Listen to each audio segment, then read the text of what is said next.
we'll call this meeting to order at 5:03.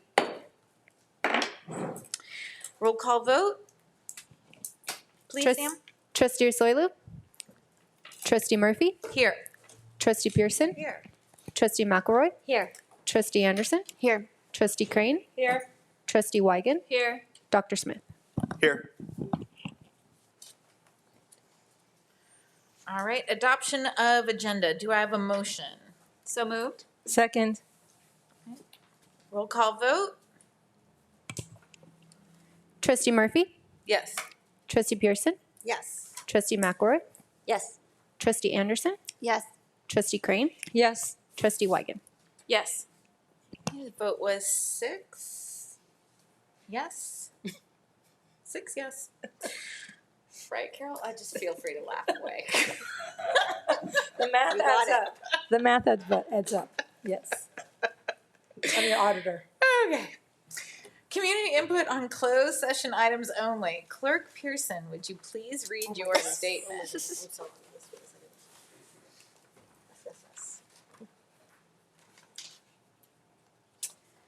This is an opportunity for the public to address the board regarding items on the closed session agenda only. Comments on closed session agenda items are limited to 3 minutes per comment, up to 20 minutes per topic. A speaker may not relinquish his or her time to another person. Okay, we have one speaker, Terry Welsh. Hello, my name is Terry Welsh, and I am president of the Coastal Corridor Alliance. And I've been saying for the last 7 years, and I will continue to say until I breathe my last, that the greatest single thing that ever happened to our effort, the greatest blessing, was when Frank and Joanne Randall donated $50 million. What happened then was Trust for Public Land was able to leverage that $50 million and raise the remaining funds, and Banning Ranch was purchased in 2022. And it is now permanently protected, publicly owned coastal open space. And it is appropriately called the Frank and Joanne Randall Preserve, or Randall Preserve. But for 150 years, it was known as Banning Ranch. And that's because in the late 1800s, it was purchased by the Banning family. Yes, that Banning family. Phineas Banning is known as the father of the Port of Los Angeles, and he was a real visionary. He knew that Los Angeles was going to be an enormous city and that it needed a deep water harbor where big boats could come in and dock and unload their cargo.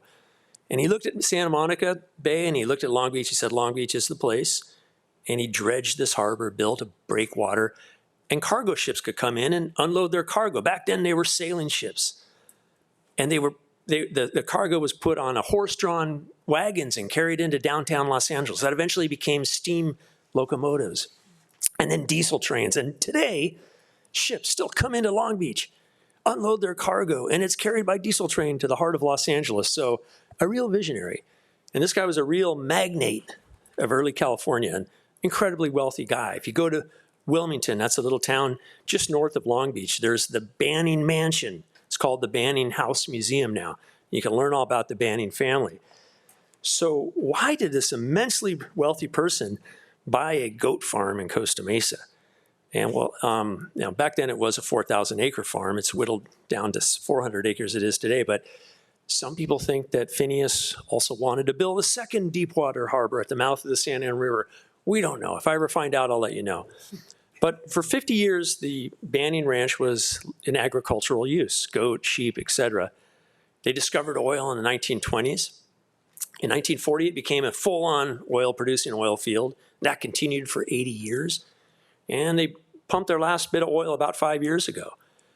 The last thing I want to say about the Banning family is on Saturday, I had the privilege of meeting Joe Banning and Julia Banning. That's the great-great-grandson and great-great-granddaughter of Phineas Banning. We had a fundraiser, and they were gracious, and they donated generously.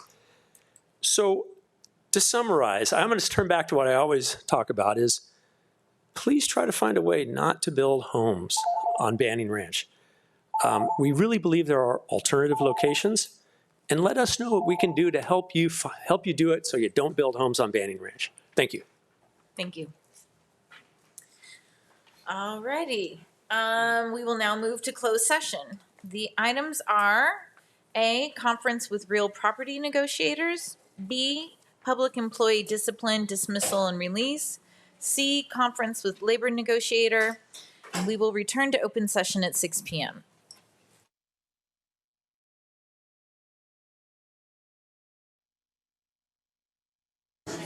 Good evening.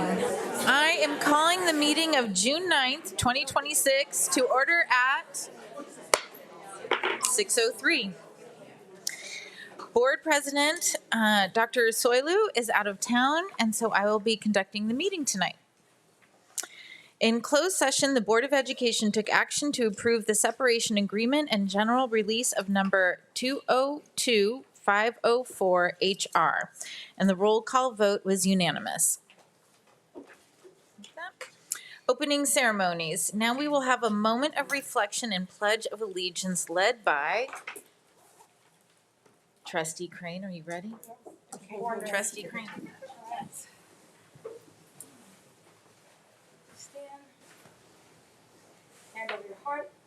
Let's begin. I pledge allegiance to the flag of the United States of America and to the republic for which it stands, one nation, under God, indivisible, with liberty and justice for all.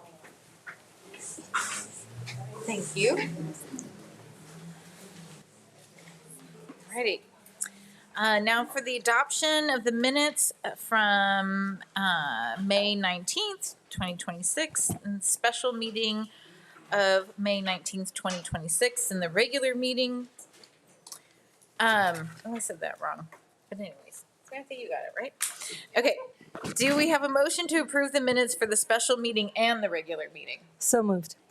Second. Alrighty. Roll call vote?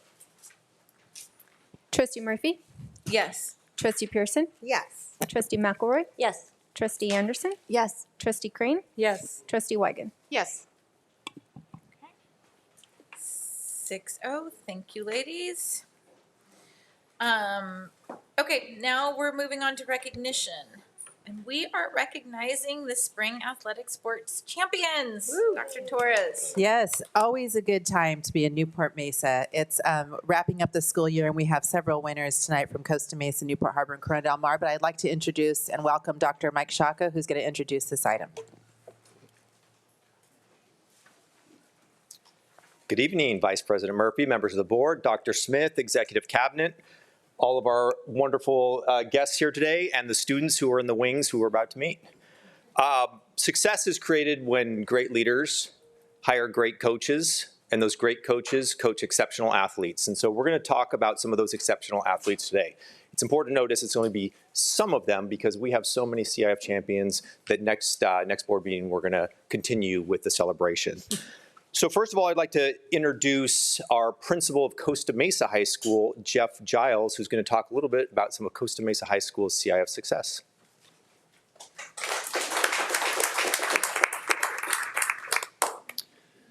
Good evening, Vice President Murphy, board members, Superintendent Smith, and Cabinet. It is my privilege to recognize an extraordinary group of student athletes from Costa Mesa High School, our CIF Southern Section Division III Championship Girls Swim. Yes. This year's team was led by head coach Keith Ryan and assistants Alea Ryan and Keita Inawe. They proved that success is not measured by numbers alone. While we had a small number of swimmers, this group was truly mighty in performance, demonstrating exceptional dedication, teamwork, and competitive excellence throughout the season. Leading the way was Melanie Pang, who captured the CIF Southern Section Individual Championship in the 100 breaststroke. Our girls also dominated the relay competitions. Carolina Sangasi, Melanie Pang, Emma Freeland, and Chloe Wool-Smith were crowned CIF Southern Section champions in the 200 medley relay. In that race, they set a new school record. In addition, Chloe Wool-Smith, Melanie Pang, Carolyn Sangasi, and Mia Walker earned the CIF Southern Section championship in the 200 freestyle relay. This group also established a new school record during that CIF finals race. The team's success extended beyond CIF championships with multiple individual school records being broken this season. Carolina Sangassi set a new school record in the 100 and 200 freestyle events. Melanie Pang established a new school record in the 200 individual medley, and Chloe Hills set a new school record for the 500 freestyle. These accomplishments represent more than athletic achievement. They are a testament to perseverance, discipline, teamwork, and school pride. On behalf of Costa Mesa High School, we congratulate these remarkable student athletes and their coaches for an unforgettable season and for bringing a CIF championship home to Costa Mesa. Congratulations.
Congratulations, Costa Mesa High School.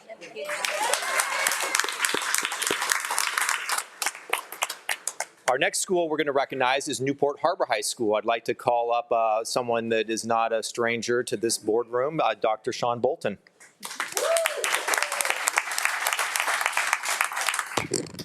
Good evening, Vice President Murphy, members of the board, Superintendent Smith, Executive Cabinet, and distinguished guests. We have two individuals that we're honoring tonight for their achievements in the CIF competition that unfolded this spring. Our first one, she is a fourth-generation Newport Harbor graduate, Natalie McCarty.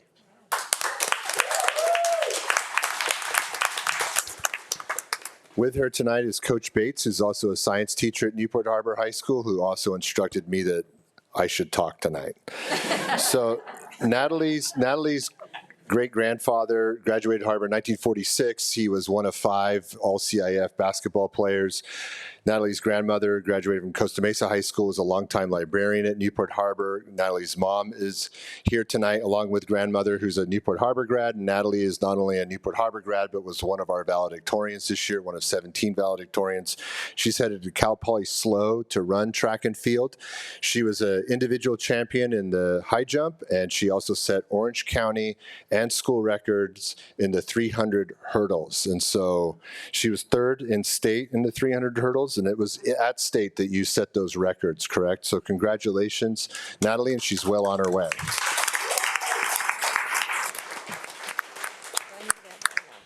Our next individual is Connor Ohl. He is not here tonight. He's probably training. The 28 Olympics are in Los Angeles. The 32 Olympics are in Brisbane. Watch for his name. We followed all CIF language and protocols. He legally moved out here from Connecticut and had a valid residence in Newport-Mesa Unified School District. His family moved out here just so he could attend Newport Harbor High School. He was a key member of our water polo team, went back-to-back with the championships in water polo. He also set the 50 free and 100 free record, not only at Newport Harbor High School, which has a long lineage of distinguished Olympians in the aquatics, but also in Orange County, and set CIF records. And he was a CIF champion in the 50 free and 100 free events this spring. And he's headed to Stanford to compete in water polo. And again, watch for him in 2028 in Los Angeles and 2032 at Brisbane, Australia, because he'll probably be a member of the Olympic team. So thank you very much, and congratulations to our 2 individual CIF champions.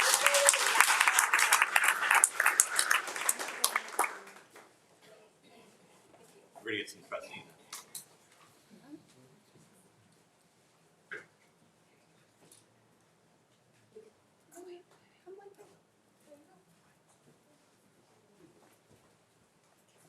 Sure. Everyone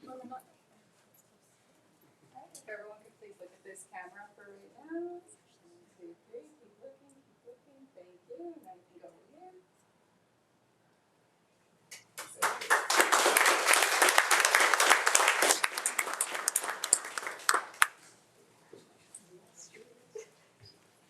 Congratulations, Newport Harbor, and we'll have Newport Harbor Part 2 at our next school board meeting. Lastly, I'd like to invite up Assistant Principal Eugene Kwong from Corona Del Mar High School, who's going to talk about some of our CDM CIF champions.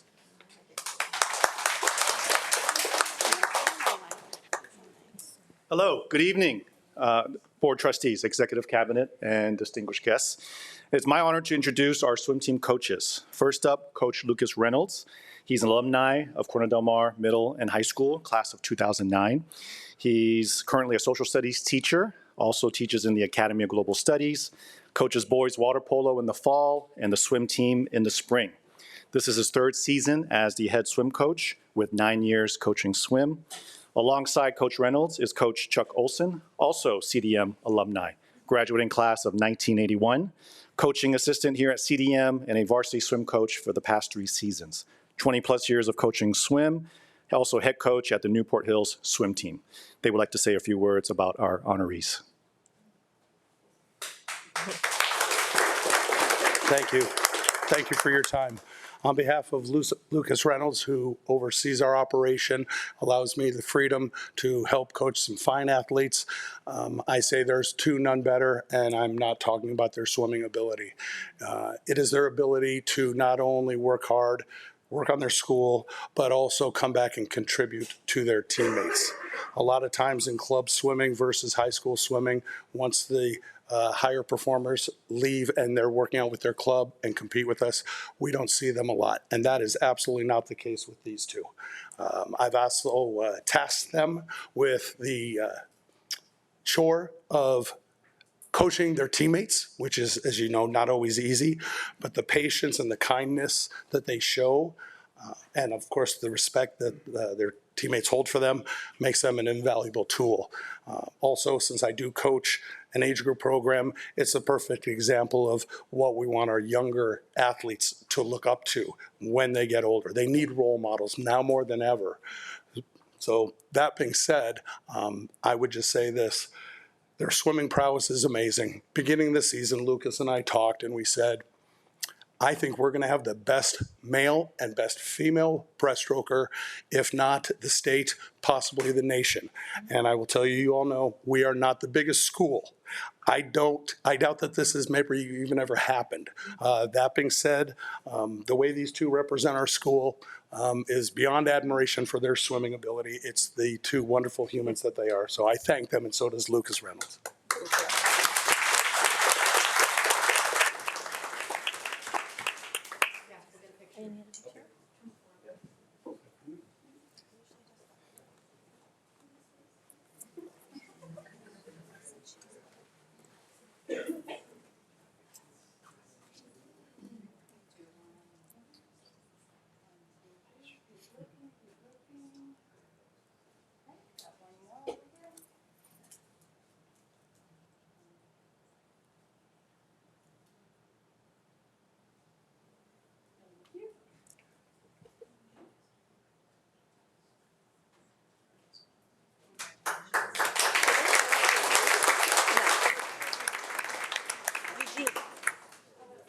And they're only juniors. Did you tell us their names?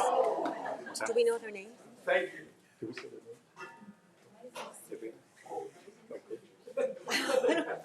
So I apologize. You know, I kind of wasn't certain how this was going to go. I do want to introduce Ethan Lim, a junior, please. I'm sorry, Ethan. And this is Sophia Seminowski, another junior, and also great representatives for at least the next year or 2. Thank you.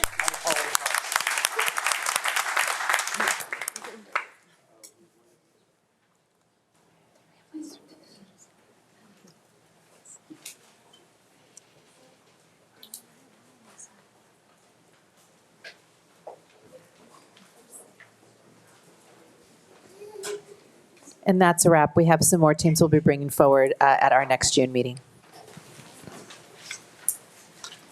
Alrighty, now we move on to the Harbor Council PTA report. Good evening, Vice President Murphy, Clerk Pearson, trustees, Superintendent Smith, Cabinet, and community members. My name is Martha Fleur, and I'm honored to serve as the President of the Harbor Council of PTA's second to the last meeting. For the past 2 years, it has been my distinct pleasure to represent our 27 PTAs and the more than 5,200 dedicated volunteers who make Martha, your mic. Martha. Your mic. I can hear you. Oh, I can hear Oh, did you hear me? That's a first. On video, they were struggling. Okay. And the 5,200 dedicated volunteers who make our work possible. These past 2 years have been truly remarkable. Our units have provided countless extracurricular programs, activities, and vital support for the teachers and staff at their respective schools. They have entertained, educated, and encouraged our students to not only do better, but be better. Our units have successfully advocated for student safety and funded unique, engaging, and frankly, quite downright fun educational and cultural opportunities. Through the thousands of hours of service and generous financial contributions, our volunteers have transformed the student experience. While each school has its unique personality, they all contribute to the strength of the Newport-Mesa Unified School District. When one school succeeds, our entire district succeeds, and that was quite evident with our 2026 graduates. 22 of our students received AA degrees, and that's out of 9 kids, so several of them received 3. Corona Del Mar received $3 million worth of scholarships for their students. Estancia High School, $2.4 million. They didn't publish what Newport Harbor, but I'm sure it's right up there.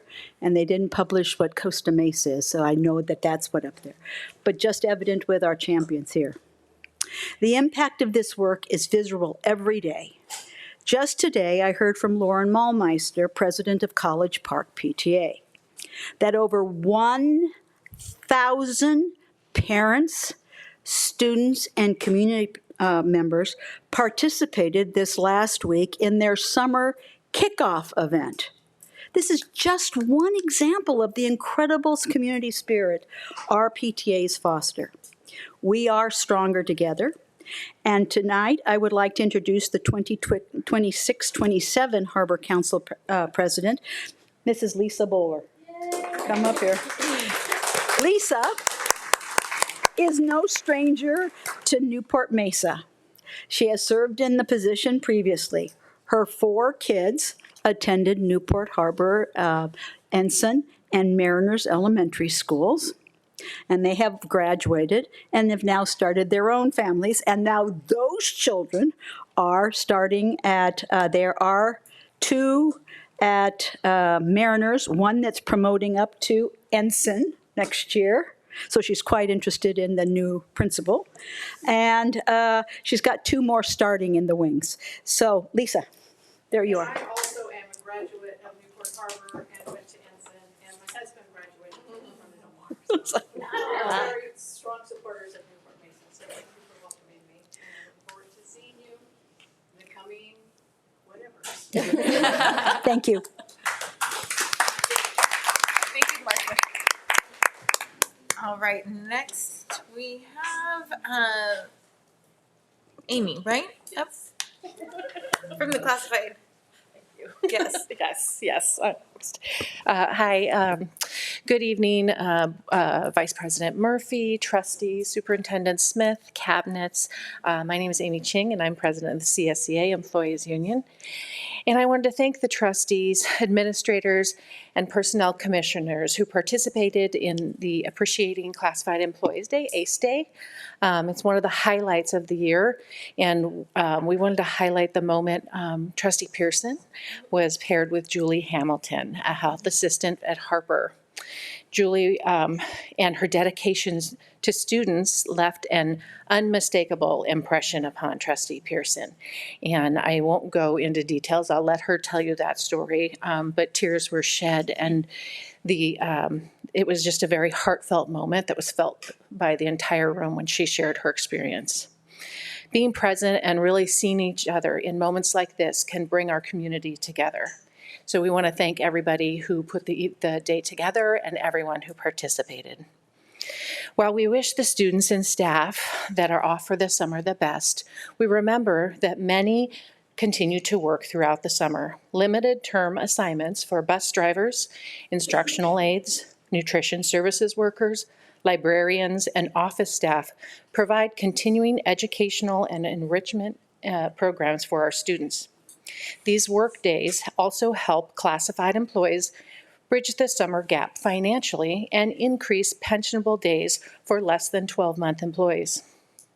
The CalPERS circular, which takes effect on July 1st, has the potential to reduce current pensionable days for hundreds of classified employees in Newport-Mesa, depending on how the district implements it. Hundreds of people. As we begin negotiating tomorrow, we hope that powerful moments like the one Trustee Pearson experienced will be reflected in the work we do together. We look forward to continuing to do the work for students, staff, and the community. Thank you. Thank you, Amy. And now, do we have any community input? Okay. Now we have community input on non-agendized items. Trustee Pearson, please. This is an opportunity for the public to address the board regarding items not on the regular meeting agenda. Comments on non-agenda topics are limited to 3 minutes per comment, up to 20 minutes per topic. A speaker may not relinquish his or her time to another person. By order of the Brown Act, Section 54954.2, the board will take no action nor have any discussions on non-agendized items. The superintendent may provide clarification during superintendent's comments. Thank you. First up, Sergio Tellez.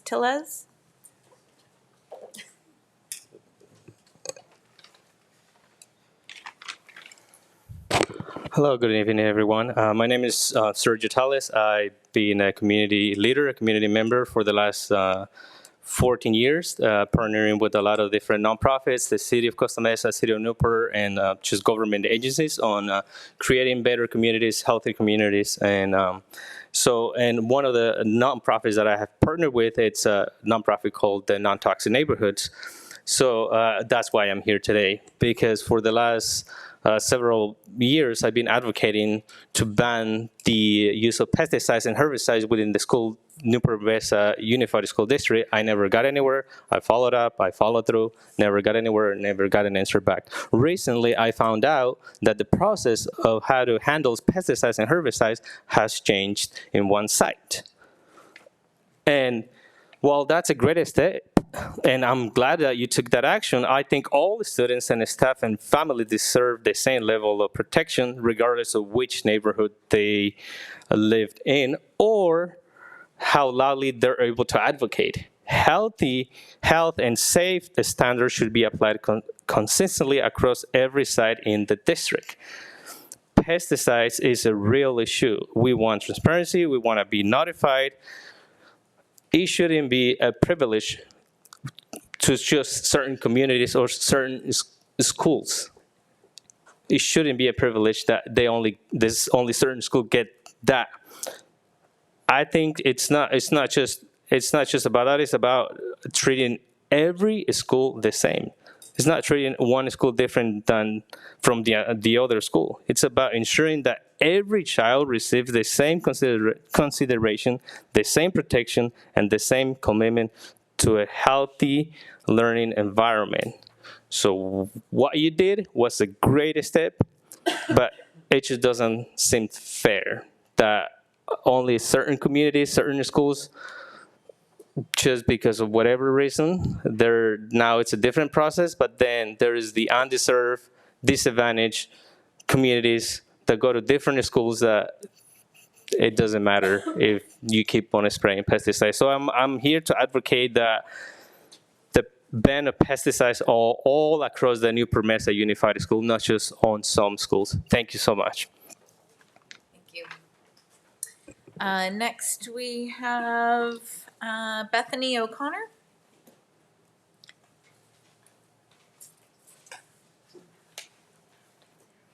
Hello, thank you all for the opportunity to speak tonight. And I know I have emailed some of you, and thank you for your interest. I'm here to speak about student-teacher ratios. I have a rising fourth grader at Mariners Elementary, and currently we are being told that the ratio will be up to 32 students per one teacher. I had the opportunity to speak with Gabe Del Real this morning, and I really appreciate his time. He pointed me towards a researcher, John Hattie, out of New Zealand, in many of his meta-analyses. I am a big data person, so I dove into some of the data. Interestingly, none of the studies that have been used by John Hattie to look at class size ratios have been done since the pandemic, and I think we all know that the pandemic was very much a factor in students' learning. Additionally, the only study I could find that was done in the US was from 2009. Unfortunately, it's behind a paywall, so I wasn't able to pull that study. I did pull a study that was done internationally in 2018 and looked at the class size numbers that they actually used in this data. So the class sizes that they used were a mean of 22.9 in France, ranging up to, in the US, class sizes that were considered large at more than 23. So while the data shows that lowering a class size has maybe a small effect on student outcome, and actually looking at John Hattie's data, the effect size is the same as homework, but it doesn't tell us whether large class sizes have a negative effect on student outcome, and the data that that statement is based on is actually based on class sizes that are much, much smaller than 32. We're talking about a large class size of 23. Also, this data takes into account one variable. It doesn't look at multivariable co-regression from what I could tell, and it doesn't look at things like student engagement. I found a study that shows that student engagement decreases by 25% across the class when you increase the class size by 5. I also found a study that looked at how bullying increases in larger class sizes. We also see that teacher burnout increases in larger class sizes.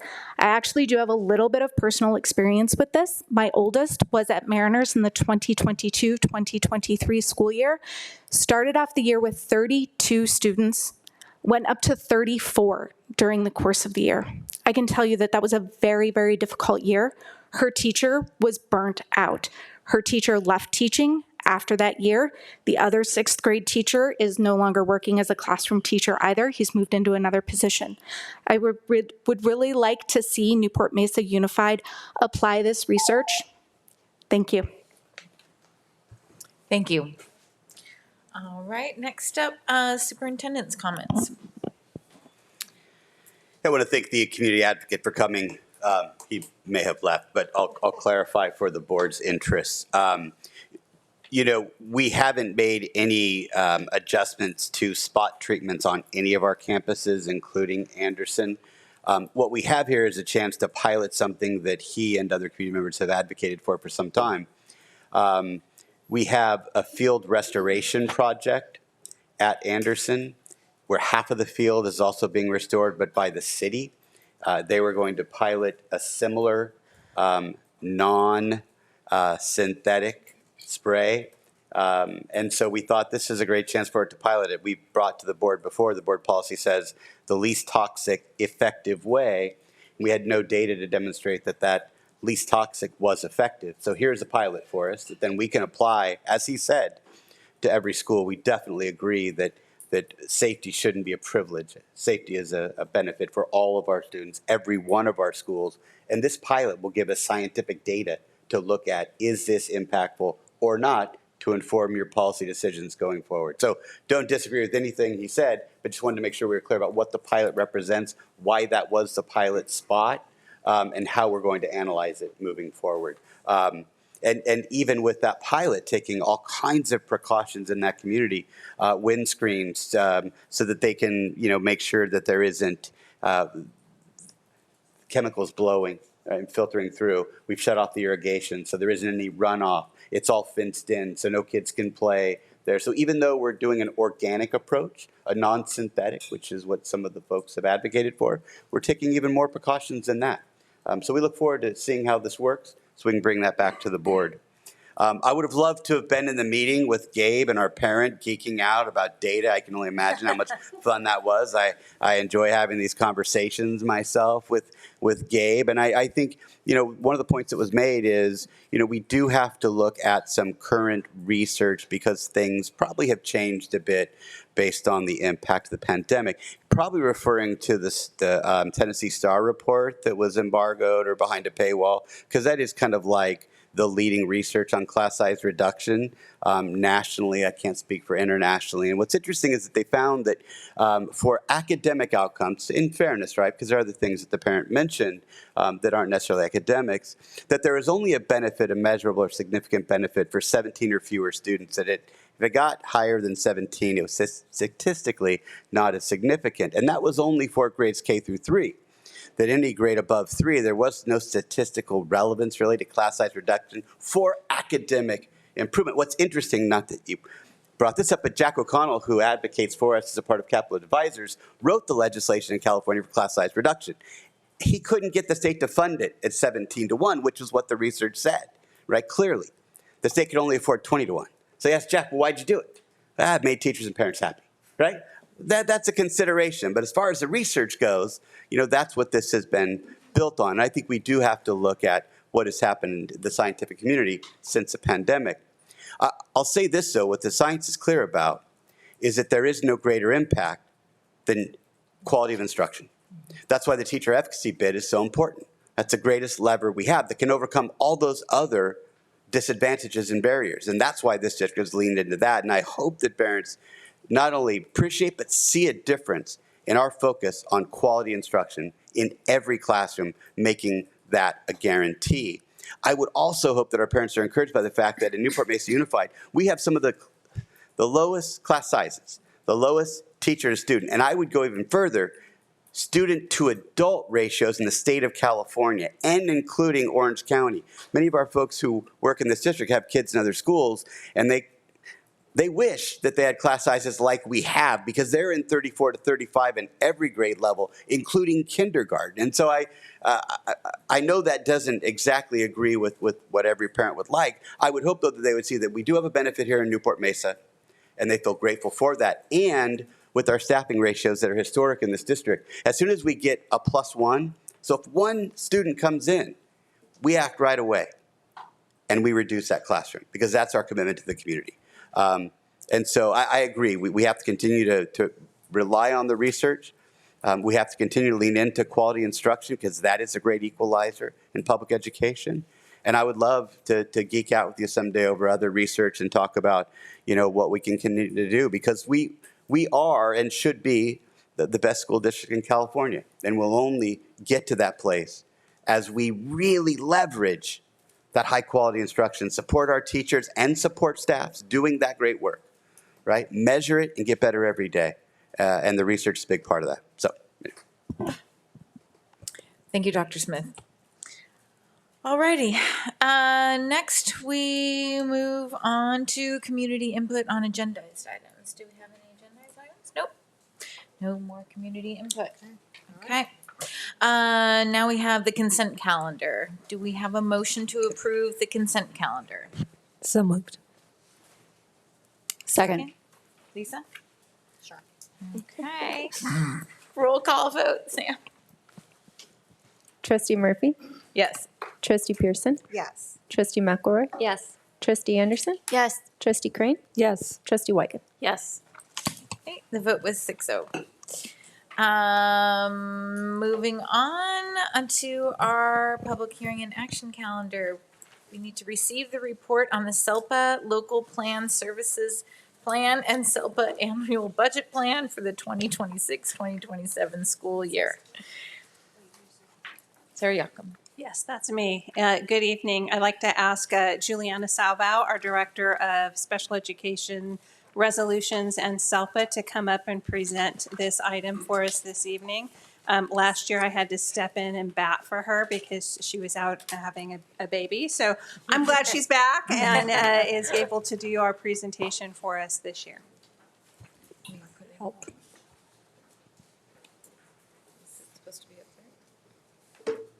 There it goes. There we go. There we go. All right.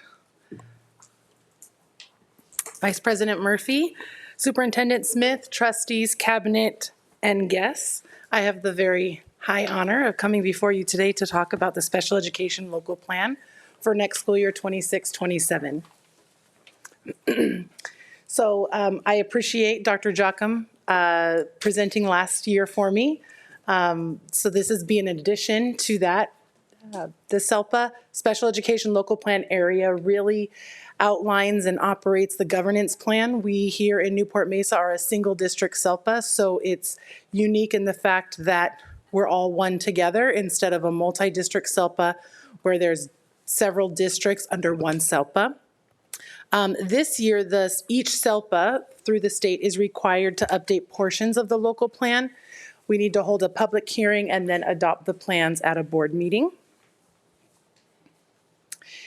This year we had to update the annual service plan portion of the local plan, which is where we identify the services that we're providing at each of our school sites. Non-public county RTC placements. And then we also utilize the service codes through CalPADS, which is the California Longitudinal Pupil Achievement Data System, and we adopt their service codes. And essentially what happens is our IEP lists IEP services for students based on codes. Those codes are entered into the CalPADS, and that's how we report what services we're providing at each school site. All of the services that we provide are determined by an IEP team based on the student's unique individualized needs. So you'll see the annual service plan is a very long document, very, very small, but what you see on the left is a list of all of the schools that we have students, where students attend, and then across the top are all the different service codes in CalPADS that could be potentially an IEP service. We don't provide every service. Some of them are not applicable, or maybe some of them we don't have students at that school site currently where those services are needed. So we don't put a little checkbox in that area because we don't have any students that need that service at this time. And then the other portion of the local plan that we had to adopt or update is the annual budget plan, and that's where it lists the revenues and the expenditures for next school year are projected. For our district, this portion of the budget is part of the overall budget and is adopted along with the district budget. So we work very closely with our special education department directors as well as the budget department in order to make sure that we have all of our numbers accurate. In table 1, you'll see on the next slide the special education projected revenue. It is important to note that the district general fund provides nearly 69% of the funding for all special education services in the district. I will highlight that that is down from last year, which is a good thing. Last year, our local plan had a projected general fund contribution of 74%, and this coming year, we're projecting 69%. So we'll talk about that once we get to the table. And then the second table I'm going to talk about is our projected budget expenditures. So like I said, the table 1, this is talking about where we get our revenue from. So there's a variety of sources. There's federal funds that we receive, there's state funds we receive, and then there's also local funds that we receive. Portions of grants, workability, transition partnership, preschool grants, alternative dispute resolution grants are all part of the revenue. So like I said on the previous slide, it is 69% about is the general fund contribution, which I'm is just going to down. clarify, it's 69 million. And we went down from 74 million, that's the contribution, the amount of money, to now 69 million. Okay. Okay. Make sense? Yeah, so on table 1, you'll also see that the contribution on the right side, the revenue, the percentage of total funding, that property tax is also almost 69%. So about the same. So that's good. And then the expenditures you'll see on table 2 is talking about where we allocate our resources for services for students. And so majority of the services are, or majority of the expenditures are in the certificated and classified realm, which is good because we need to have people provide the services, ed specialists, psychologists, speech, APE, occupational therapists. And then we also have a small budget for supplies, services, capital outlay, small being relative to the expenditures of staff. So next steps is here we're doing the public hearing. We've already had OCDE review our plan, and we were provided the signature yesterday from OCDE. And next we will, once the board has approved it, we will send it off to the California Department of Education by the end of the month. So it's quick, but do you have any questions?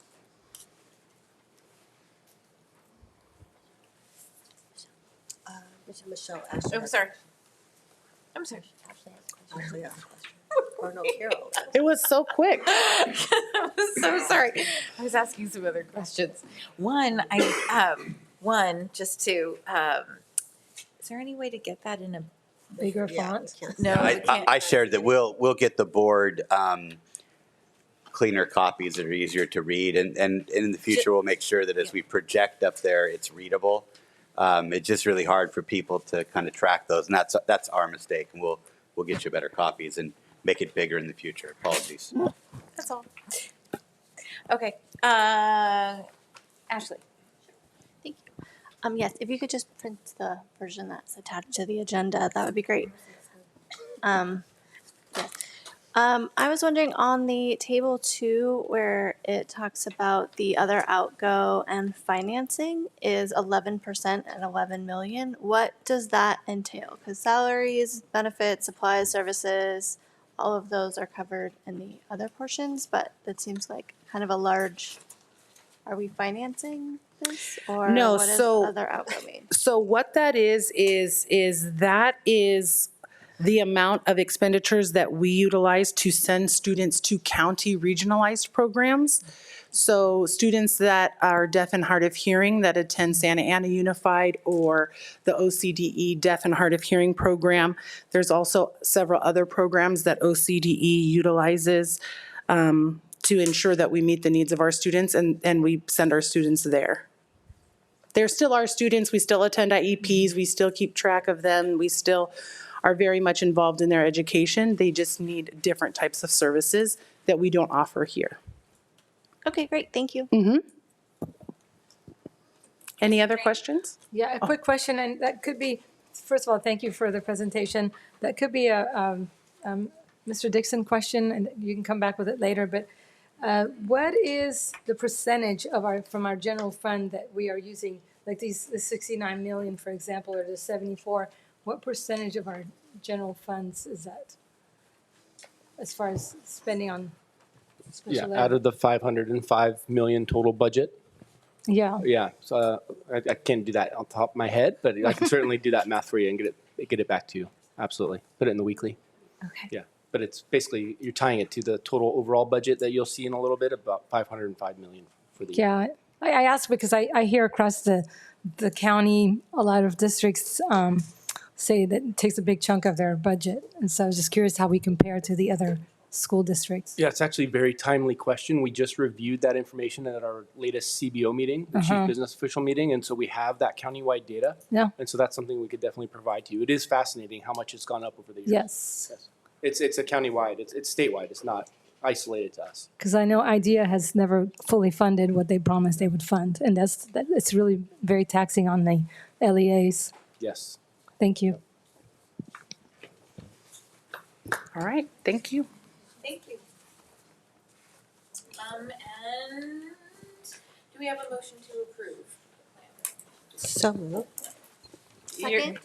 This evening is just a receipt of the report and the public hearing, and it will be adopted at the next board meeting along with the regular district budget. So it's a two-part process. Okay. So the next part is just the public hearing for you. Great. Thank you. All right. Now that we don't have to vote on that, ladies. Next. 17. B. The public hearing for SELPA Local Plan Services and SELPA Annual Budget Plan. Dr. Yakum? Hit the gavel. Yes, this would be an opportunity for any member of the public or community to speak on the local plan that is before you. Are there any public comments? The hearing time. Opening the hearing at 6:49. Are there any public comments? We have None. The hearing is now closed at 6:49.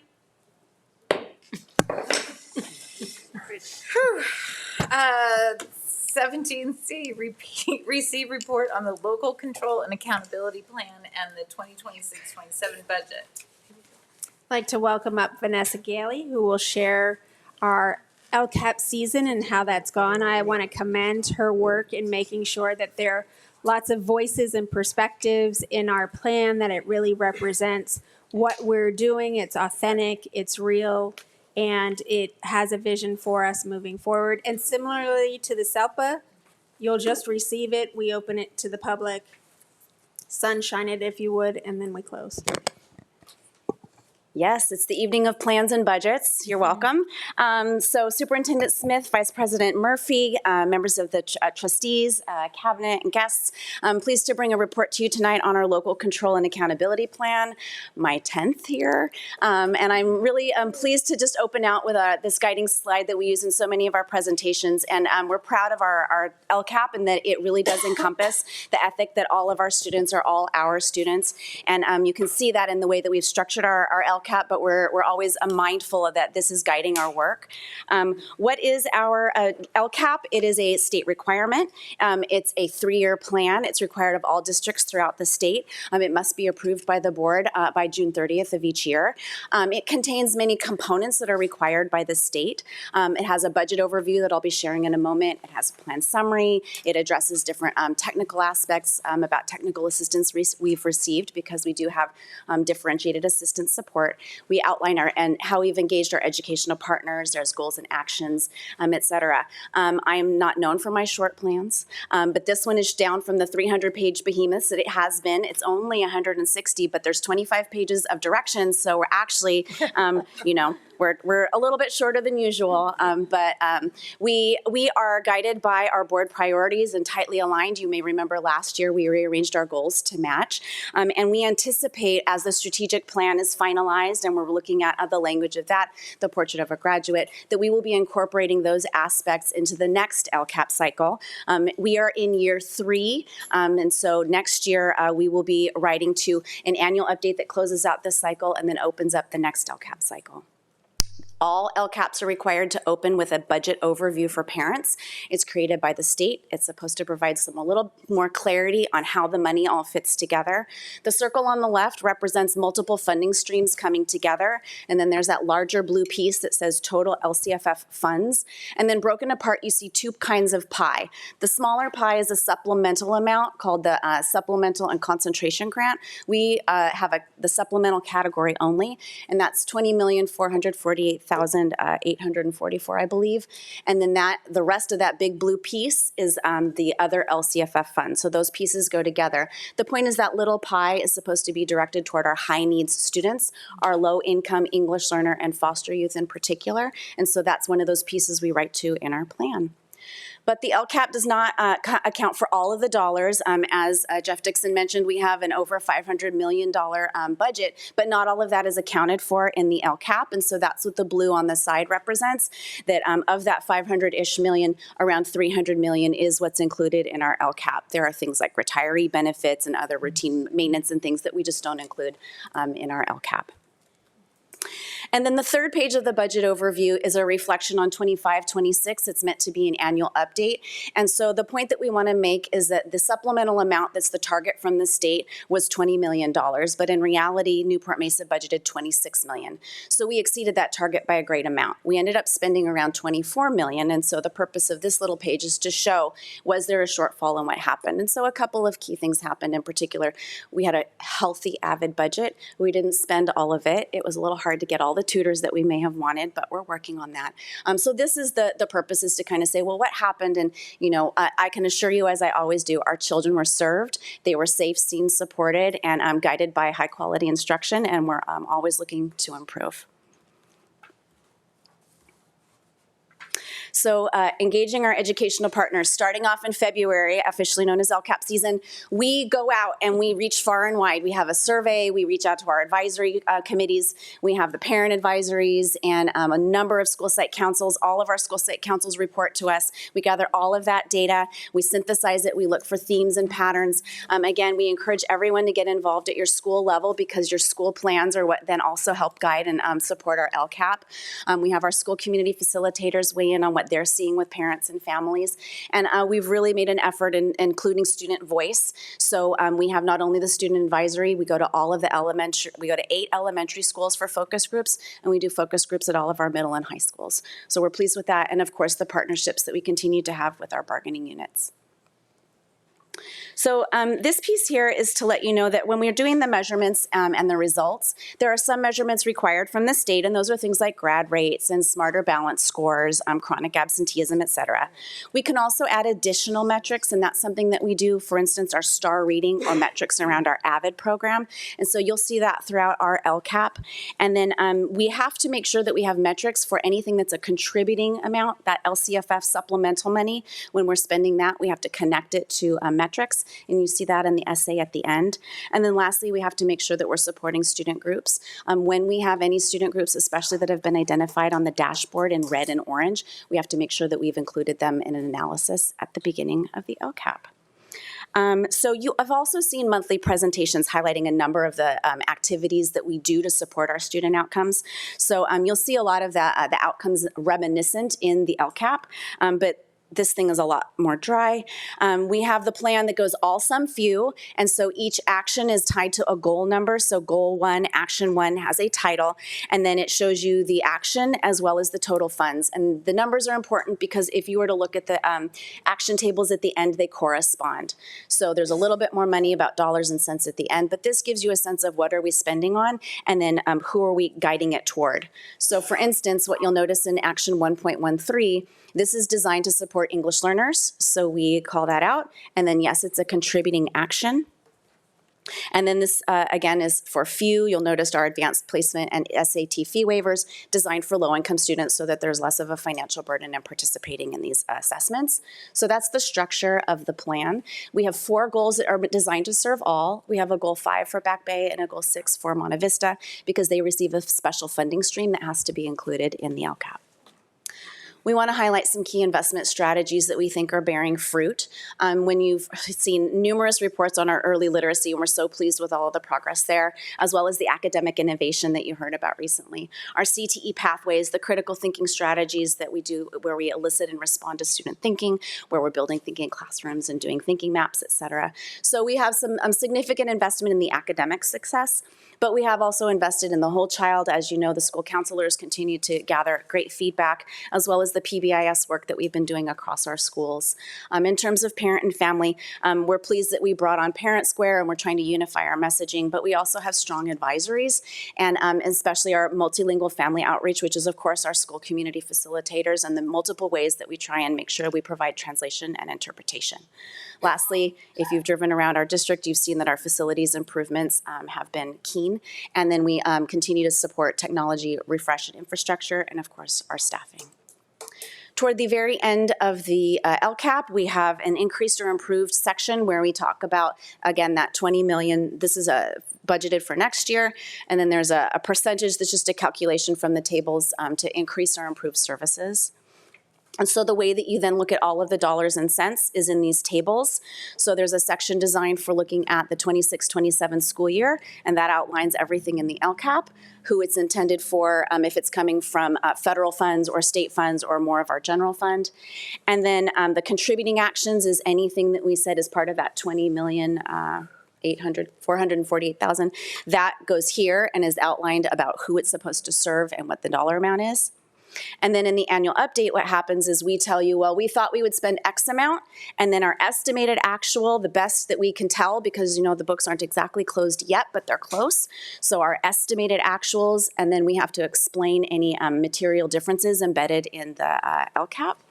And then we have, again, the contributing actions, so anything that was a yes and designed for our high-need students. We talk about how much did we spend, and did we get close, and if not, then we explain throughout the LCAP at the goal level what the material differences might have been. There's a carryover table. We never have carryover because we always far exceed the target. So we're in good shape there. And then lastly, you can find the LCAP on our website. Easy to find. It's the top billing because it's my page. And I am pleased to say that it's there. Like our friends in the SELPA, we are in contact with OCDE. They have given us some suggestions on a couple tweaks. So we will have some minor tweaks in some of our budget tables as well as some small tweaks in the language in the end. Tying our actions to our metrics. They wanted a little tighter alignment there. So not a big deal, but we will respond to our friends at the county. And with that, thank you for receiving the report on this year's LCAP. Thank you. Yep. Any questions? Nope. All righty. Now I believe I'm doing this, right? Yes. We're opening up the public hearing for the local control and accountability plan. Yes. Hearing is open at 7 o'clock. Are there any public comments? None. The hearing is now closed at 7 o'clock. Thank you, everyone. 17E, we are receiving a report on recommended 26-27 all funds budget. Mr. Dixon. Thank you. Good evening. One of the things I noticed right away when starting here almost a year ago now was in the research of the district's budget, I was so impressed with how robust it is. And that takes tremendous leadership, and it starts at the board level, so thank you for that. But holy cow, putting that together is a lot of work. And I'm very grateful and thankful to our fiscal services team, who for the past over a month has just been working like dogs, putting this together for us. And I know Julia's. Amy's shaking her head. Yeah.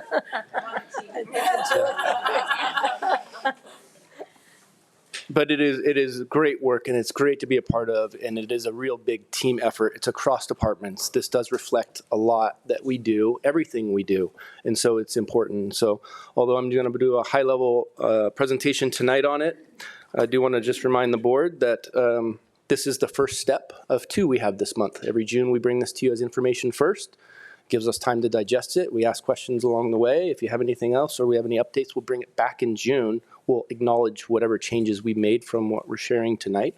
And then, of course, we have the interim reports that occur later on. So here we are tonight. We are the first meeting in June. We have your proposed budget for 26-27. We'll bring it back, a second meeting in June for action. And at the same time, we begin closing the books for this past fiscal year. You heard a lot of the terms estimated actuals. Those are the figures you're going to see in here tonight. We eventually move into unaudited actuals. That's when we have closed the books, and those are our final numbers. And those usually are different from estimated actuals to unaudited actuals. And it's usually you don't spend everything you have. Or in the case of last year, our property tax revenue came in a little bit less than we thought as well. So it does recognize those little changes, but this is very close, and I feel good about this budget. And of course, our budget study session. I want to thank the board again. A lot of what we talked about in our budget study session this year informed what we did in the budget. And there's one particular slide that I'll call out what we looked at in terms of material supplies and services that we all talked about. So let's begin with the state budget highlights. All in all, it's a good budget. Now, I say that with the caveat, this is from the May revision. The state has not adopted their budget yet. That is still in process, but usually the May revision is pretty close. And it's positive for education. As you see here, Prop 98, the primary funding for education in California, up by $28 billion over the 3 years. So the way the calculation works, they look at 3 fiscal years, and that's how they propose their budgets at the state. And so when you say $28 billion, yes, that's over 3 years, but that's all positive. Even better, they direct $4.6 billion to the Prop 98 Rainy Day Fund. So that tells us that they're getting more revenue than they anticipated. And again, another good sign. They increased the COLA to 2.87%, and they also added additional funding to support a new paid pregnancy disability leave mandate. I will just remind the board, we do not receive LCFF funds, so we will not be receiving any of the pregnancy disability leave mandate funding, although we still would be required to implement it like all the other districts. So it'd be similar to transitional kindergarten for us. There is an increase in special education funding for the per student rate, up over $1,300 from $999. Even though that's not been finalized, we've received direction from all of our state advocates and lobbying partners that will go through. So that is accounted for in the budget you see tonight. Increase the proposed discretionary block grant to $5 billion from $2.8 billion. What's great about that, and we hope that this goes through as it is we do receive these funds because they are outside of the LCFF. So whatever the state gives us in terms of discretionary, even non-discretionary, as long as it's outside of LCFF, we count and track on that carefully. And then we have expansion of the community schools program. I know Dr. Shields has brought this up to me many times. And what's really great is the state continues to invest in what are really education-shifting programs like universal meals, providing students a free breakfast and lunch every day they come to school. And so it's a significant investment, and so we'd like to see them continue that. Our enrollment remains fairly steady at just over 17,000. One thing that we are tracking carefully, and you're going to see this in future enrollment projections, is the new developments that we have coming through for Newport and Costa Mesa. We don't know the exact timeline of when they're going to be built, but we're tracking that, and that's going to be part of our enrollment projection reports in the future. And so we're excited about that because there is potential to bring in some new families and continue to have stable enrollment, or maybe even better, maybe growing enrollment. Our revenue projections remain steady. There is steady growth year over year. Right now in the budget report is a 6% growth for 26-27 over this year in terms of property tax revenue, and then 5% in 27-28, and then 4% in 28-29. So those are the assumptions that we've built into this budget. They were confirmed, and I want to thank you again for allowing us to consult with HDL, who's a property tax revenue consultant. So those numbers, we were able to confirm with that and also compare that with the projections we get from the county treasurer's office. So we feel good about it. At the very least, it's a positive trend and it shows steady growth. Expenditures, we show a moderate increase over time. As you know, the bulk of our expenses lie with people, and there's natural growth in those costs, whether it's step and column or healthcare cost, that's going to increase. And so showing a moderate to slow growth in expenditures actually means that we're doing some things to improve our efficiencies. And we're excited about that. And we started that work this year. And in fact, it started before we had that conversation at the budget study session, but that just reaffirmed we're going in the right direction. And so we're going to continue that work. And going straight into that slide, you see in books and supplies and services and operating, you can see our estimated actuals for this year is about $104 million. In 2024-25, last year, or 2 years ago now, was just over $100 million. We're finding ways and redundancies that we can improve to lower that. Now, whether it falls into more books and supplies, lowering costs, or finding more efficiencies, or services and operating, to be determined. So I would look at this more of a bulk number, 96.8 million. That would be our goal, and that comes again out of our conversations we had about the budget and looking at our redundancies. So a good example of that would be software. There's certain software that we've been looking at that does the same thing as other software.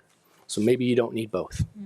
Or we're not using the full capability of software, and there's a very specific example in our business office where we had a piece of software that we weren't going to use to its fullest capacity, so we cut it in half. Now, this isn't to the tune of millions, this is tens of thousands of dollars, but we're looking very closely, and we're trying to find ways to do things and put the money, all the money we have, back into our instructional programs and our classrooms. As we know, it was made very clear when we look at making cuts or doing things differently, we're not to touch the classrooms. And I remember that conversation very well.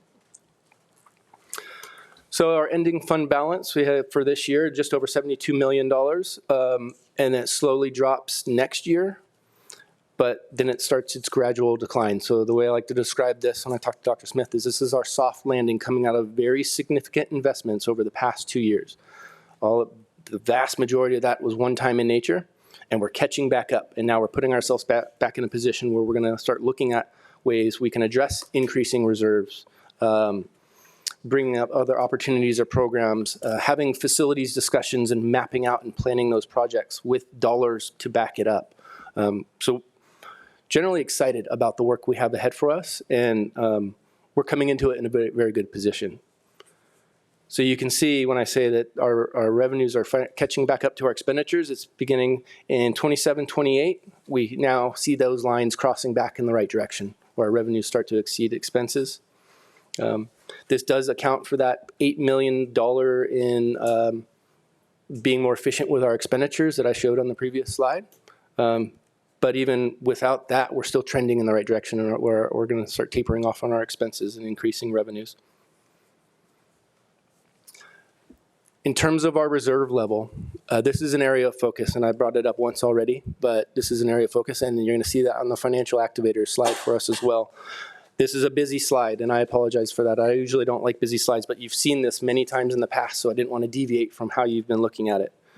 The two that we want to focus on right now is that purple line, which is a 17% recommended reserve level, versus the yellow line, which is what our reserve level is projected to be within our budget, and it falls below that 17% now.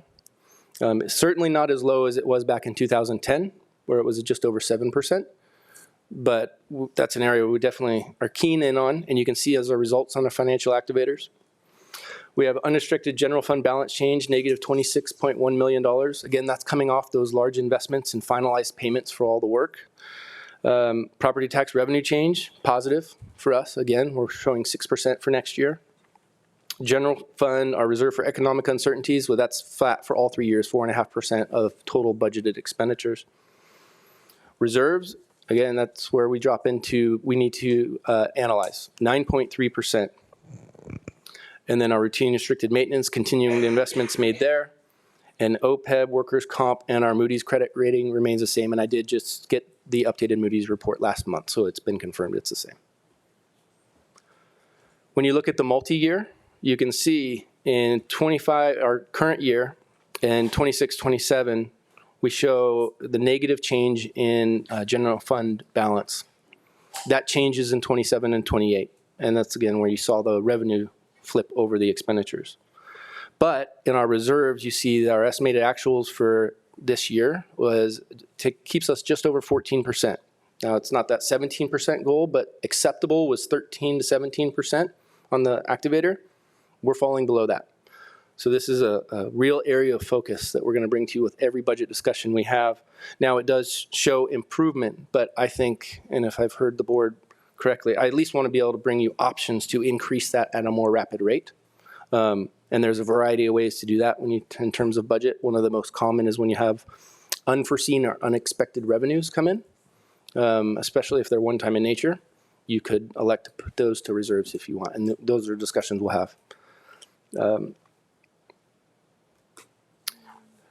And so with that, I do appreciate, again, all the work the business team put into putting this budget together. I appreciate all the departments and the help they had. Everyone had to meet with our team to put this budget together. And again, I appreciate the work that you've done in this district, because this is one of the most impressive budget books that I've seen. And it's a tradition I want to continue and I want to build on. So thank you.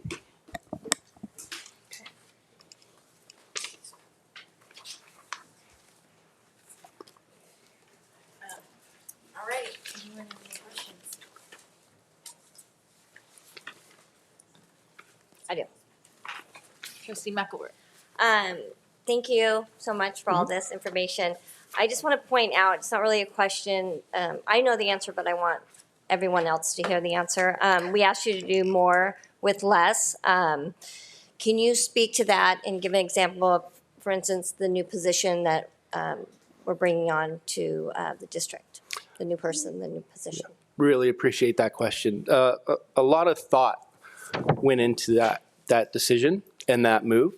One of the things I was tasked with when I started here was look at everything with a fresh set of eyes.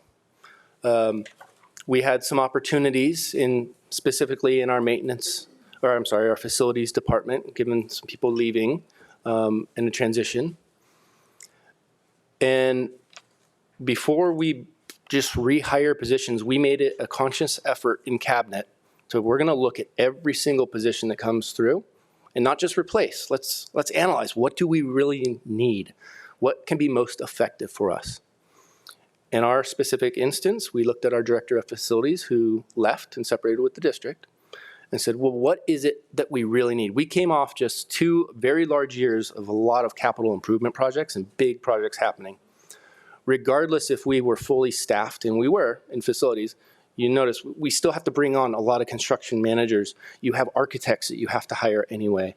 You can build in construction admin scope into their contracts.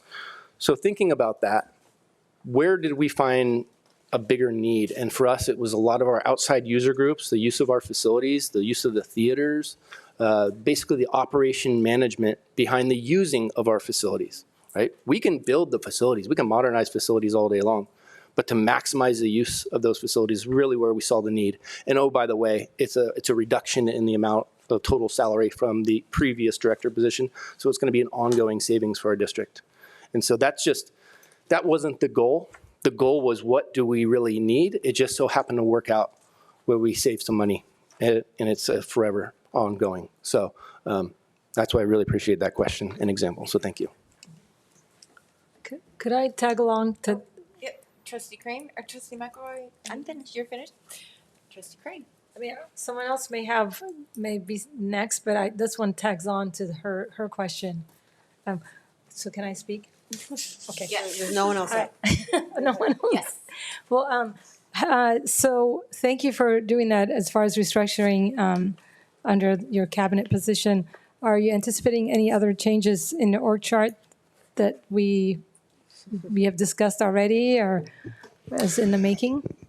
I will say that is in process. So one of the things we're doing, and again, thanks to what you've allowed us to do, is we're working with a group, and it's 2 different groups that are blended together, but they're helping us work with our strengths. We all took the Strengths Finder. We found out where we like to operate, right? And so we're taking that opportunity to do a small group breakout with the strengths consultants, and we're working with our facilities, maintenance, IT, purchasing, and risk, and we're taking away the thought of structure, and we're saying, what do we need to get done? And we're going to reimagine what things could look like. So that is in process right now, but it's a team effort because it's going to require everyone to buy in. Our goal is just to get the work done right, get it done well, and get it done effectively and efficiently as well. So, Mr. Dixon, if I can also kind of jump in here. On the org chart, trustees will see under special services that we currently have a director of health services. As you know, she is retiring at the end of this month.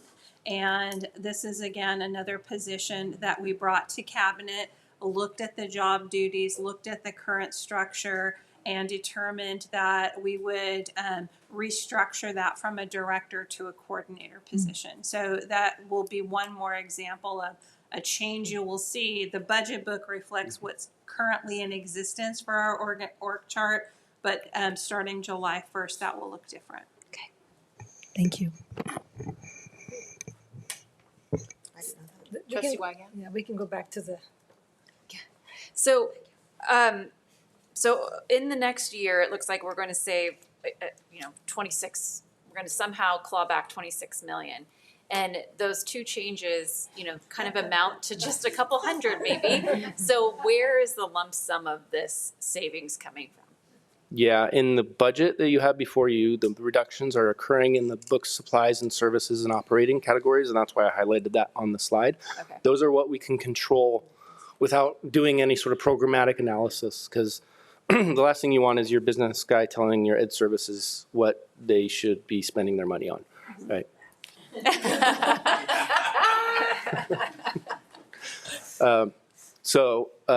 Again, it starts with there is an area we can control, but going back to those cabinet discussions on every single personnel move that we do needs to be analyzed and evaluated to be the most effective use of our funds and for our students.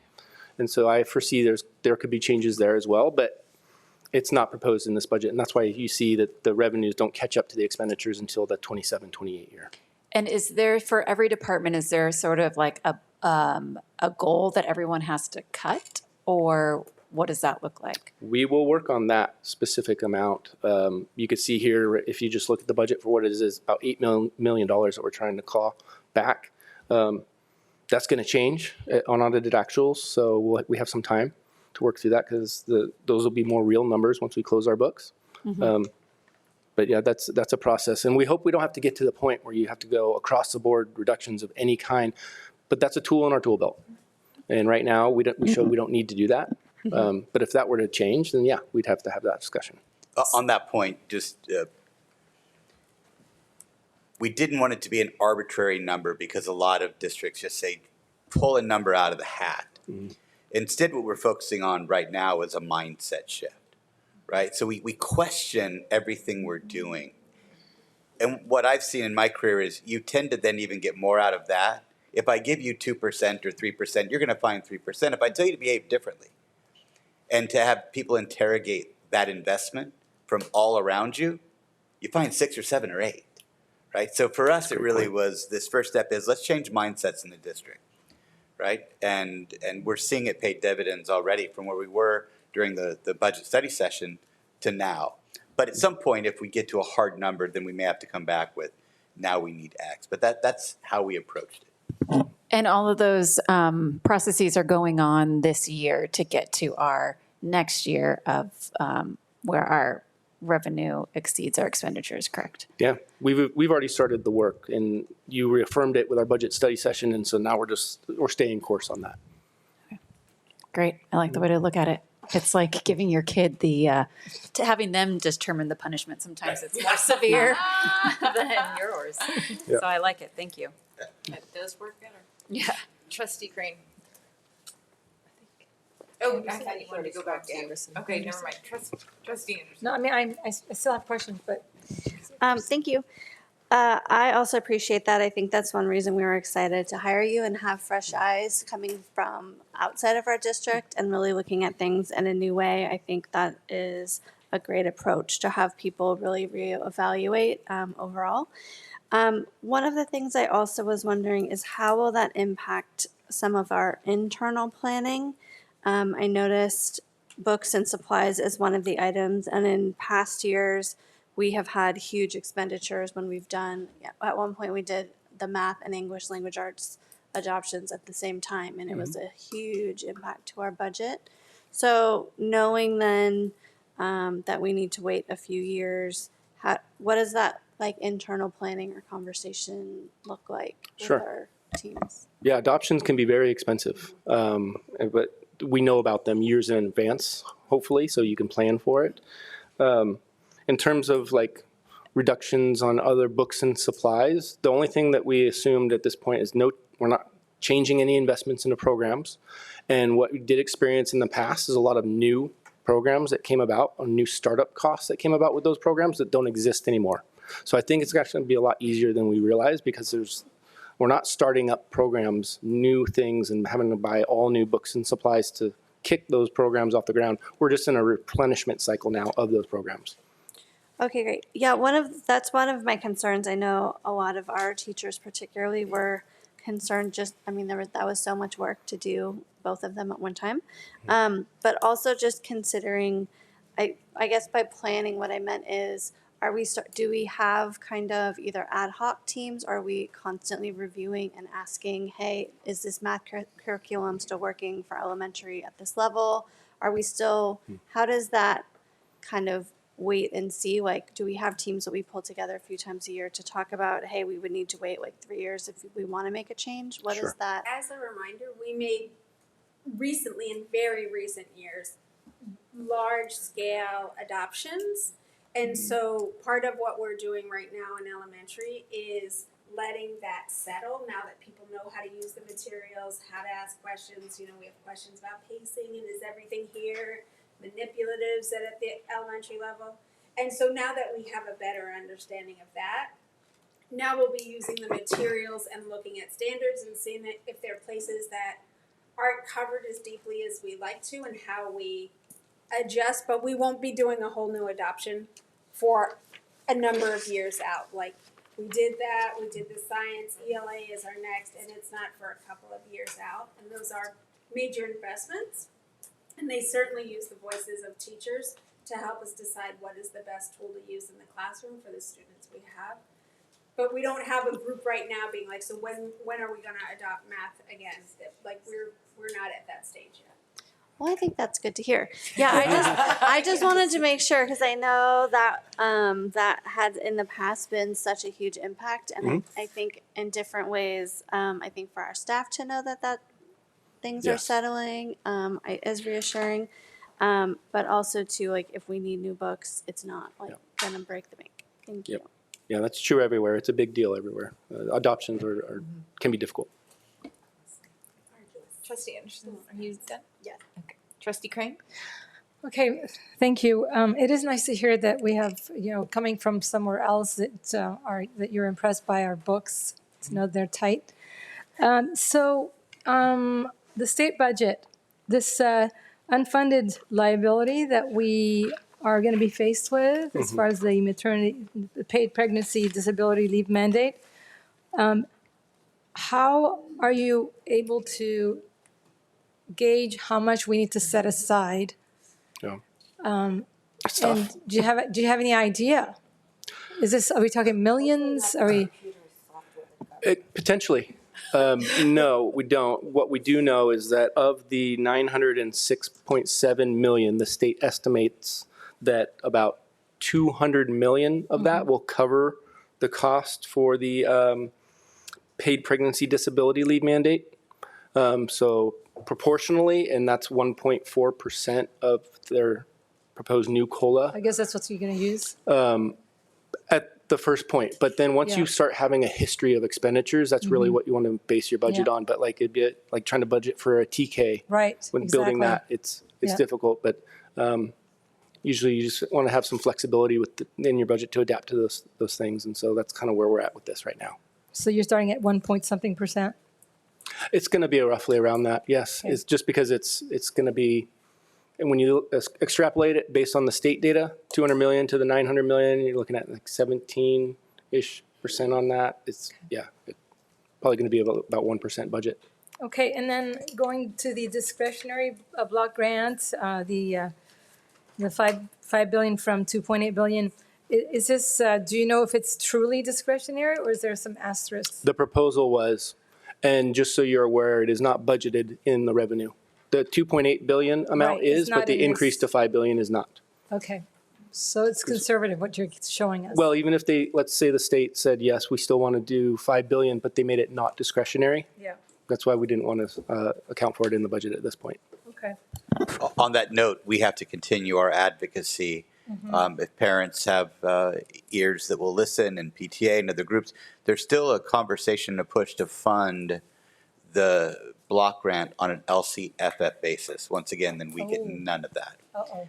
The proposals now include an ADA basis, Good. which benefits everybody. Yeah. We have to be vigilant. If they treat us like they did with TK, or like they have with this additional amount that you mentioned, we'll be harmed once again. So for right now, it looks good, but we have to keep advocating for our students and our schools. And then in section 3, page 78 and 79 of the budget book, it's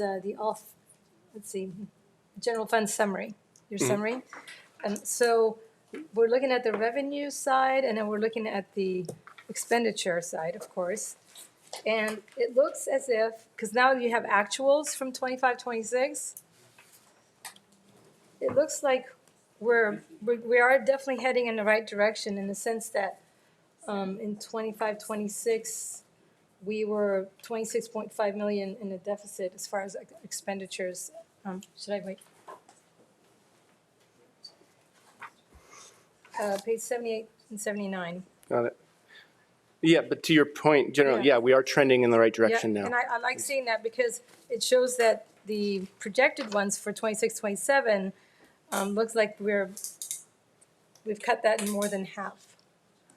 And I know that it's also conservative. So I do like seeing that trend because I know that you're showing in the activators that we're doing better than last year.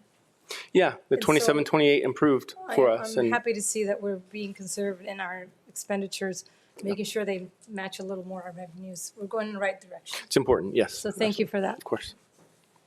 That's it for me. Any other questions? All right. Thank you, Jeff. Thank you. All of it sounded great. Especially the facilities part. Always. Okay, we are not doing all the voting again, right? Okay. Nope, so just the public hearing is now open at 7:29. Are there any public comments? The hearing is now closed at 7:29. Sounds good. Thank you. All right, moving on to the discussion action calendar, 18A, the 26-27 declaration of need for fully qualified educators. Ms. Nip. Thank you. So each year, the California Commission on Teacher Credentialing, or the CCTC, requires school districts to adopt and submit a declaration of need for fully qualified educators. Approval of this declaration allows the district to request emergency permits and limited assignment permits when fully credentialed candidates are not available to fill certificated vacancies. Declaration is based on projected staffing needs and does not authorize specific assignments. Annual approval is required prior to submission to the CCTC. So we do recommend tonight that the board approve this annual declaration of need for fully qualified educators so we can submit that to the CCTC. So moved. Second. Roll call vote. Trustee Murphy? Yes. Trustee Pearson? Yes. Trustee McElroy? Yes. Trustee Anderson? Yes. Trustee Crane? Yes. Trustee Wygan? Yes. All right, 6-0. Thank you. And 18B. Yeah, we avoid in the district passing resolutions for the sake of passing resolutions, especially political ones. And there is a lot of need for advocacy in the state. CSBA has been recommending a resolution about save our students, save our schools, the SOS.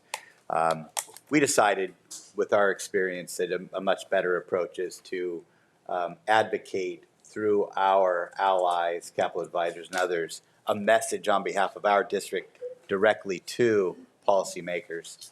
So we have in front of you today is a letter that would do something like that. Trustee Crane, being one of the delegates, brought this item forward. I don't know if you wanted to speak to or explain to the board anything I've missed, but.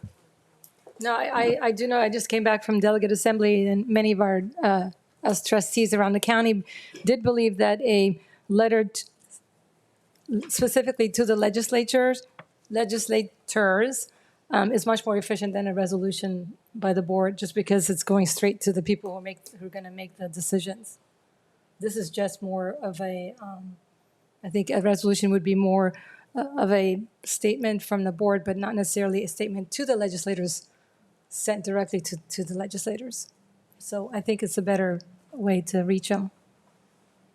Any questions? For the public, can you go through what we're asking the legislators to do? Dr. Smith, do you want to take that, or? Sure.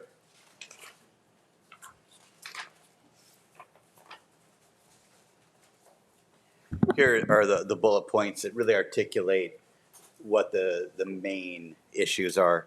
Establish clear, measurable statewide goals for improving student outcomes.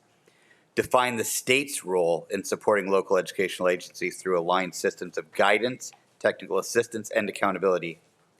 Include annual benchmarks and transparent public reporting on progress toward improved academic and school outcomes. Align state funding priorities and policy decisions with long-term strategies rather than disconnected or short-term initiatives. Provide districts with timely, actionable data and evidence-based supports that strengthen local capacity. Maintain local flexibility while ensuring statewide coherence and shared accountability for results. Focus urgently on improving student outcomes for historically underserved student groups. Those are the calls to action. And are we hoping that they put this into some sort of legislation that they're going to pass, or is there some bills up that we're hoping? Yeah, so CSBA has their advocacy push. We're going to ask our advocates to advocate for these things in any vehicle that comes forward. So if it is CSBA, it's great. If some other educator sees our letter and says, gosh, I think that one point right there is something that I could put in a gut and amend or bring something forward, that they might do that as well. So I think all of the above. Currently, there are 4 assembly bills that are that actually parallel a lot of this language, that, and they're all doing quite well, and they're nonpartisan moving forward. So it's looking hopeful. I think one of them is a blueprint, the other one's a dashboard, as an example. So I think this will resonate with the committee. Doesn't make it a stronger letter, though, to call out those bills? I just, like, I believe in all of this, but it also sounds very, like, lofty without really, like, teeth. So. We can add those. I mean, just we have to send it out by the 11th.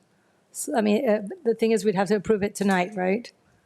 Yeah, definitely. If we're going to align it to any one policy, then I think, what you'd need to do is have a discussion of each of those, what they're actually saying, and then have the board deliberate on that. That could be done. It wouldn't be done in time for, again, Trustee Crane, the deadline is for the 11th, for CSBA was asking to any sort, in order to reach to reach Sacramento, we need to do it by the 11th, whether it's a resolution or a letter. Yeah. Which is a deadline they've defined. If the board felt like they wanted to look at it differently, they could. It's just a different conversation. This is in lieu of some kind of resolution, a targeted message to the legislature on similar points. But you're right, it isn't aligned to any one specific bill. Yeah, I'm just wondering if, if I was a legislator, I'm very busy and I'm like, what do you want me to do with this? So I think that's, if which these are all great things, I just want to make sure that we actually, target, give them an action that they can take. In my experience, they just count up the number of supporters. They're not reading. Sorry, anyone watching. Well, Sacramento the most probably because of your visits up there. Yeah, they're not reading the whole thing, but they do count up everyone in support. What we could also do is direct capital advisors to take this to the bills that are aligned to this, to those authors directly, and say, use this letter to support your bill, because they'll be able to analyze which of those bills aligns with those bullet points. So I can have them do that. Kevin, in fact, reached out and said, okay, we're ready to do this, but the board approves it. Tell me how you want us to use it. So. Well, and I think that's what I wanted to see. How is this going to be used? Yeah. to make sure that it actually makes an impact. Like that. Yeah. Yeah. If that's the board's direction, we'll definitely give them that. Makes sense. That would be better. Okay. I can send you the assembly bills. Yeah? In fact, I'll put them to work. Okay. Have them Let analyze. them Have figure them it out. analyze the ledger. Any Okay. bill that addresses these All things. right, okay. Let's let them use this for evidence of like you said. That's fine. Here's one more district. Yep, right. Okay. That's what they're looking like for. So- So we. I make a motion We have a to- motion? I make a motion to approve this letter and send it off. Second? So moved. I'll second. Or second, excuse me. Carol, Krista? All righty. Sam, vote? Trustee Murphy? Yes. Trustee Pearson? Yes. Trustee McElroy? Yes. Trustee Anderson? Yes. Trustee Crane? Yes. Trustee Wyken? Yes. All righty. I think that's it. Right? Anything else, ladies? I think that's it. Are we still fighting for TK money? I mean, talking about giving our legislators where are we with that? We are, but that whole conversation is one that has to be really, really artfully nuanced because of the research recently from PACE and others and how they look at community-funded districts and that other political side of that coin. And so, yes, and we also don't want to give a reason why we should be funded differently, right? So, yes, but we're trying to be very, very strategic about how we do it. Yeah. Oh, I know. Just want to make sure there was anything else before the reports. And there was. And yeah, we don't want to open up that can of worms with you. My thought on that too. Okay, Dr. Smith. Yeah, I just want to shout out to everybody that was a part of last week. I just want to focus on that. What a great week, celebrating our students promoting from one grade level to another, which is important. But the real highlight were the graduations, seeing those students walk across the field or the stage, wherever they walked, seeing their parents and families and caregivers just love on them and support them and be so proud of them. I appreciate the staff and folks who spoke. I want to thank the board for their messages. I heard so many powerful messages coming from all of you that contributed to what was shared that day. And I think it gave our students a lot of encouragement. So kudos to them, kudos to the folks that made those events happen. Big kudos to the parents and caregivers for getting their kids to that point. And I look forward to seeing what our students do in the future. Thank you. All right, trustees, let's start with Trustee Wygant. I'll just reemphasize what you just said, Dr. Smith, is that it was a wonderful week to just experience such joy with our students. I always think it's, there's not a lot of positions in life or jobs in life that have this like big crescendo at the end, and I think education is one of those, and it's just so wonderful to see what our students can achieve, and I really look forward to seeing what they all are doing, and hopefully they come back and give us an update. But thank you for everyone that helped us through those graduations. They were great.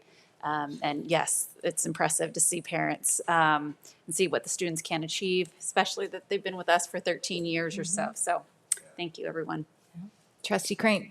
Yeah, I mean, we're talking PIO, facilities, AV, the site leaders and teachers and staff that all came through and, spent a lot of hours for this moment. And of course, our students whose mission is accomplished. It's amazing. So thank you. I attended, I'll do a report real quick. I attended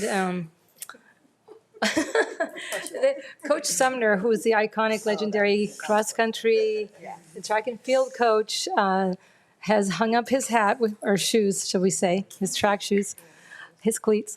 And after 43 years of service to our students, 43 years. And so I kind of want to dedicate my report to him. He's left an indelible impact on our students. He's taught them to be responsible, resilient, dedicated, respectful, and foremost part of a team. So Thank you to Marcy Clark and Stephanie Walsh for organizing an event at the track, and also for the districts for allowing it to happen this past Saturday. There were about a couple hundred, multi-generational families that had been affected by and impacted by Coach Sumner. So here's to Coach Sumner, and I'm sure he's going to enjoy his post-retirement. Trustee Anderson? Thank you. I think that Trustee Wigand and Trustee Creighton covered a lot of that. The one thing I did want to point out that to me was extra poignant this year was, since we have several high school principal transition, this year it seemed extra, I don't know, like it just seemed really meaningful to me. You could hear the emotion a little bit more in their words, and just thinking about some of the changes are really exciting. So it was a wonderful time. Thank you. Trustee McElroy?